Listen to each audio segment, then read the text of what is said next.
Good morning, good afternoon, good evening. Welcome to Thoughts of the Young Icon with me, Sam. If you're new to the channel, I'd like you to hit that subscribe button, hit that like button, and if you like this video, I want you to tell your friend to tell a friend about Thoughts of the Young Icon. Today, I want to talk about an idea that less is more. Many times we think that in order to feel great, in order for our life to be beautiful, we need more. But I want to challenge that thought by putting a thought in your head to make you realize that sometimes less is in fact more. Enjoy the video. Have you ever wondered about how much money you perhaps need in order to live the life that you dream about? I want to just challenge you, in this moment, just think about it. How much do you think that you need for you to be content? You think it's $10,000 a year, 20,000, let's say 50, 100, 200, $1 million a year for the rest of your life? A million, 10 million? Okay, whatever that figure is, I want to challenge you to realize that I am of the belief that what you need is actually far less than that. I think what I've noticed is that Hollywood and TV, TikTok, Instagram, it's given us the idea of this illusion of a life whereby, we need grandeur, we need all these big flashy toys in order to live a good life. I'm actually here to challenge you to in fact say that figure that you thought about, especially if you put it very, very high, I want to assure you that figure would ruin your life. I think there's so many things with regards to money that a lot of people don't realize. And this becomes especially dangerous when you're in a situation whereby you've never had money, or you've never had a lot of money, or you've never been around someone with a lot of money. Now, I'm not making this video to discourage you from making money, but I want to make this video to help you realize that maybe what you want is different from what you think you want. Maybe the life that's been presented to you as the ideal life or the beautiful life is actually not that great. Let's say I'll sort of walk you through, my journey and my experiences and those of my close friends, so that I give you a picture of how I've come up to this conclusion. I remember when I was younger, when I just finished college, my salary at the time was gross 250, and after taxes and all the other deductions, it used to fall around 190 or 180 something thousand. And I guess I grew up in a home that made that amount okay. It made it okay because all the other expenses were taken care of. So that 190, 180 in 2016, which was quite a bit of money, not a lot, but for a young man who's 24 years old, that was quite a bit of money. And I was content with that figure. And what I look back and realize in retrospect is that my decision making, the number of decisions that I had to make were just based on 190,000 kwacha. And with my parents covering a lot of my expenses at the time, I didn't have that many expenses. It was only when I moved to my own house, when I was earning about, I think it was maybe 350 when I first moved out, that my world started to expand. I think my rent at the time was 100,000. So it's like 350 minus 100,000, minus tithe, minus petrol, minus electricity, minus water. I started to realize that, I had money left, but it wasn't as much as I had before.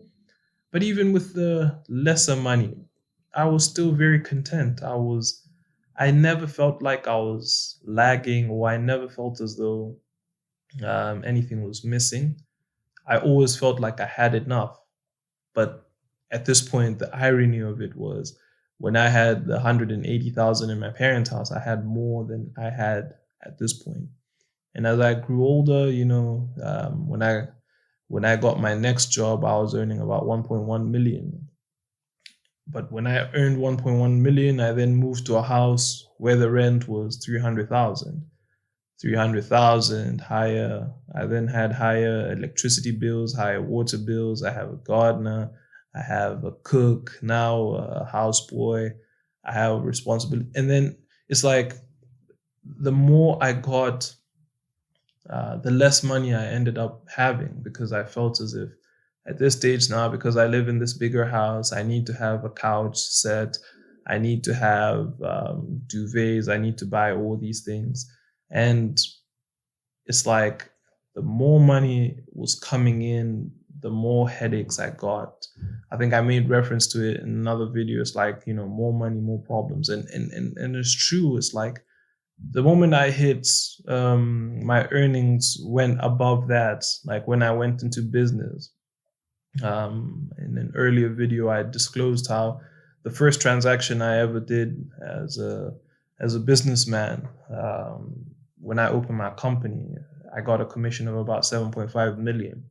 And 7.5 million means you have decisions in your life that revolving around that kind of figure. It's like there's people who started, there's nephews and nieces who then started looking up to me to assist in one way or another.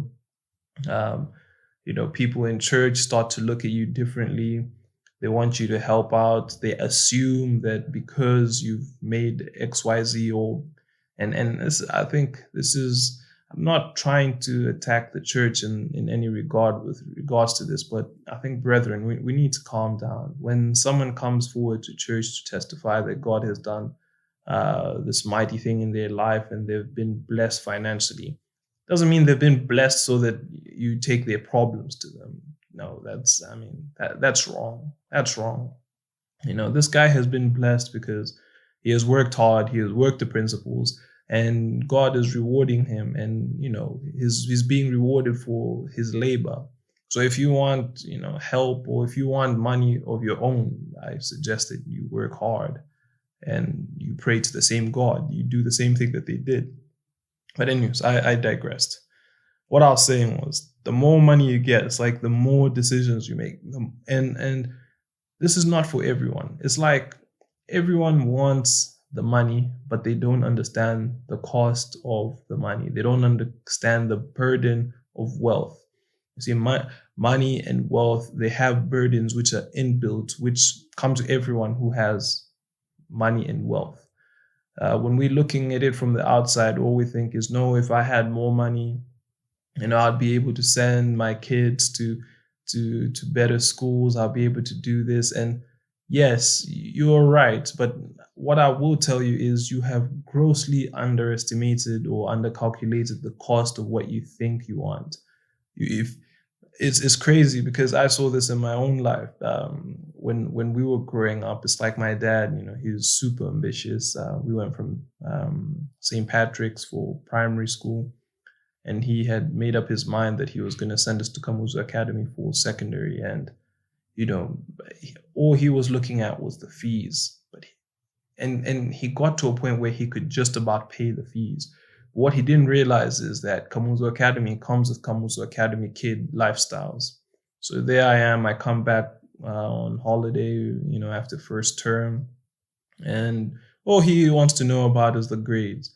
And all I want to know is, hey, Dad, why is it that I don't have LeBron James sneakers? Why is it that I don't have faded jeans? I want all of these things. And it's like, that good thing came with so many other things that you wouldn't ordinarily predict. And it's a beautiful thing if you're someone who's up for a challenge, but it's something which can overwhelm you if it's something you've never thought about.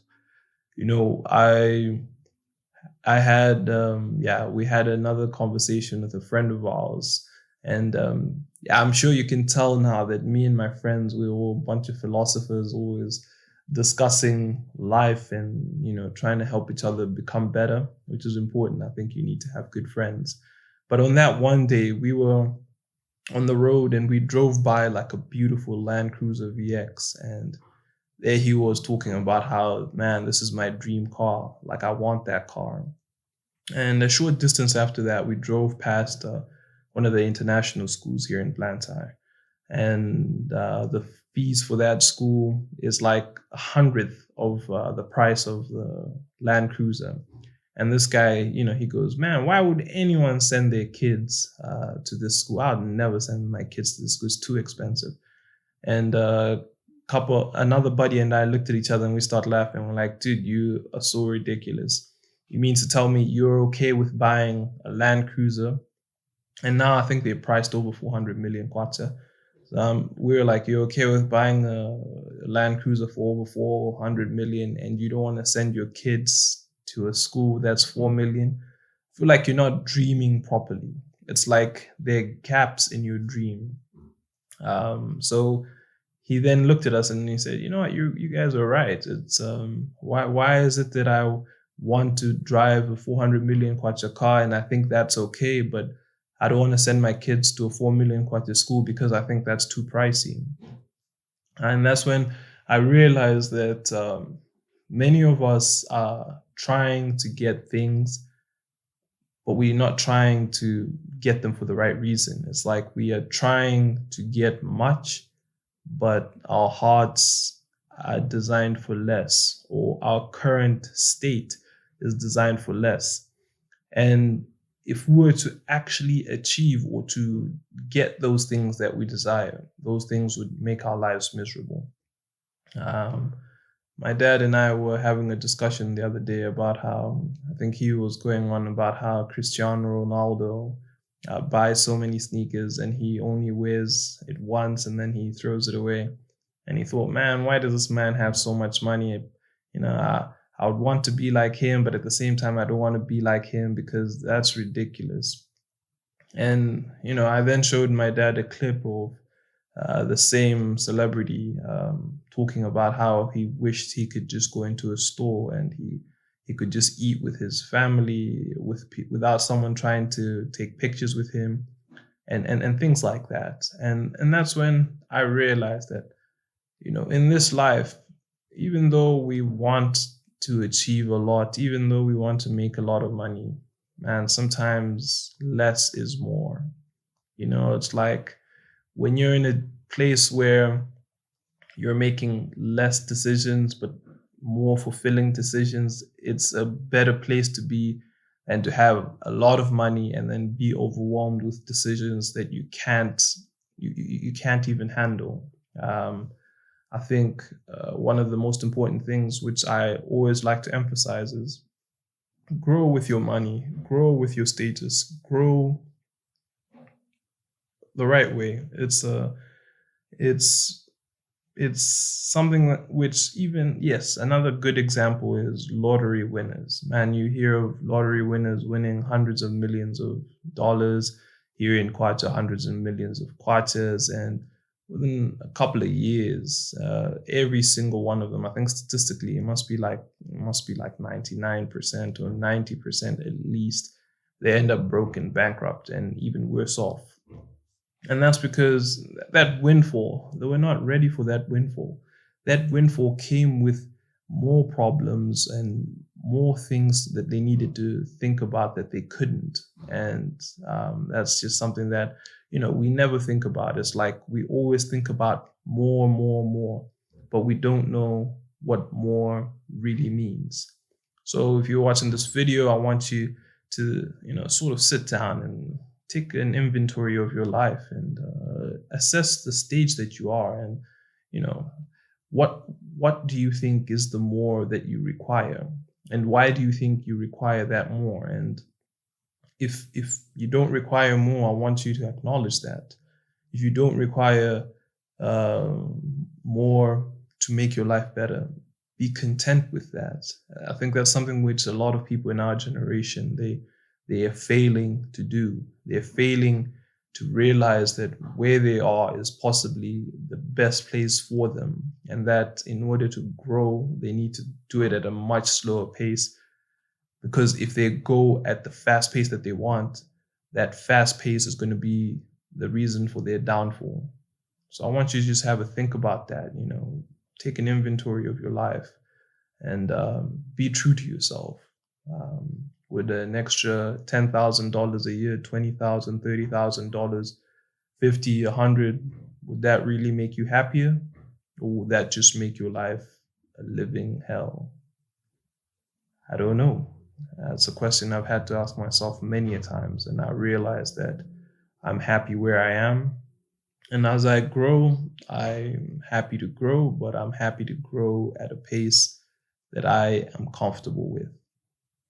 If you watched this far, I'd like you to hit that like button, hit subscribe, and don't forget to tell a friend about Thoughts of the Young Icon.